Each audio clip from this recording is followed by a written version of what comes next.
পালতাম, তো ইচ্ছা হলো যে পার্সিয়ান বিড়ালও পালবো। এই শখ থেকে আসলে বিড়াল পালা। দিনে ৩ বার খাবার দিতে হয়। সকালবেলা আমি ৮টার দিকে ওদের একটু খাবার দিই। আর রাতে যে খাবারটা থেকে যায় তার থেকে একটু বাড়তি আমি খাবার বানাই যাতে সকালে ওদের দেওয়া যায়। তারপর সকাল ১১টার দিকে ওদের ক্যাট ফুড আছে যেটা ওদের দিতেই হয়। সকাল ১১টার দিকে ওদের আমি একটু ক্যাট ফুড দিই।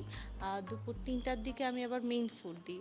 আহ, দুপুরে যদি আমি চিকেন দিই রাত্রে মাছ দিই, বা রাত্রে যদি চিকেন দিই দুপুরে মাছ দিই, এভাবে। আর ওদের মুরগিটা হচ্ছে সিদ্ধ করে তার সাথে সবজি অ্যাড করি, যেমন কুমড়া, কাঁচকলা, আলু, ভাত, তারপরে ফ্যাপসা, অনেক সময় কলিজা, এগুলো সব সিদ্ধ করে মিক্স করে তারপর হচ্ছে ওদের দেওয়া হয় যাতে ওদের স্বাস্থ্যটা ভালো থাকে।